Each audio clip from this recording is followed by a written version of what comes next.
जी हाँ दोस्तों, GST portal पर नई एडवाइजरी आई है एचएसएन से related. Implementation of mandatory mentioning of HSN code in GSTR 1 and 1A।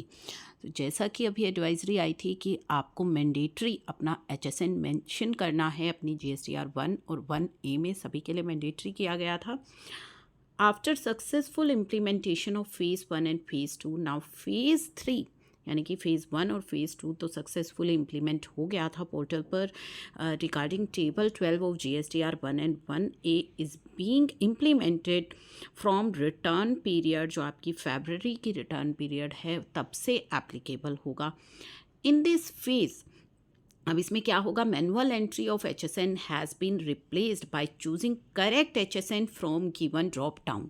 तो यहाँ पे अब आप मैनुअली अपना एचएसएन एंटर नहीं करेंगे, आप ड्रॉप डाउन लिस्ट में से सेलेक्ट करेंगे, वहीं से आपको सेलेक्ट करना होगा। अभी तो आप मैनुअली भी एंटर कर लेते हैं, लेकिन अब नहीं कर पाएंगे।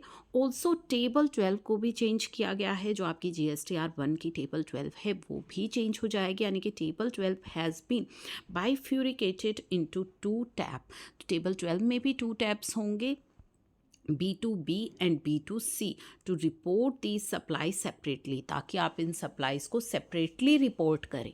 ठीक है, तो 2 टैब्स में टेबल 12 को बाइफ्यूरिकेट कर दिया जाएगा। Further validation regarding values of supply and tax amount जो है इन्वॉल्व इन द सेम। ठीक है, वैलिडेशंस लगा दी गई हैं value of supply and tax amount पर, एंड इंट्रोड्यूस की जाएंगी for both the tabs of table 12। However, in the initial period, these validation have been kept in warning mode only। तो अभी उन validations को warning mode में ही रखा जा रहा है, यानी कि कुछ भी जो है करेक्ट रॉन्ग होगा तो वहाँ पे वार्निंग आपको शो हो जाएगी, which means failing the validation, यानी कि अगर आपकी वैलिडेशन फेल हो जाती है, will not be a blocker. तो अभी आपका ब्लॉक नहीं किया जाएगा जीएसटीआर 1 and 1A। ठीक है, अभी आपके पास एक वार्निंग आ जाएगी। तो ये हमारी जो पुरानी एडवाइजरी थी, यानी कि जो इस एडवाइजरी से पहले आपके लिए इशू की गई थी, पोर्टल पर आपके लिए आई थी टेबल 12 एचएसएन कोड की, तो ये एडवाइजरी जो है वो आपको दिख रही है कि ये एडवाइजरी पहले आई थी। ठीक है, फेज़ 3 इम्प्लीमेंटेशन के लिए,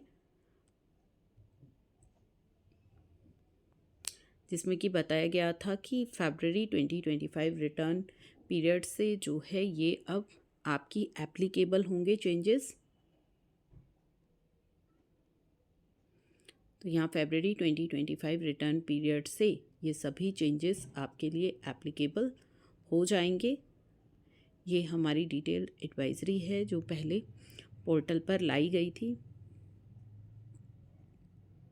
तो सिमिलर चीज़ें इसमें लिखी गई हैं। तो चलिए, एचएसएन से जुड़ा अपडेट था फैब 2025 पीरियड से आपकी जो है ये फेज़ 3 जो एडवाइजरी है ये एप्लीकेबल हो जाएगी, और एचएसएन आपको रिपोर्ट करना है मैंडेटरी। ठीक है, तो 2 टैब्स में आपकी टेबल 12 डिवाइड हो रही हैं।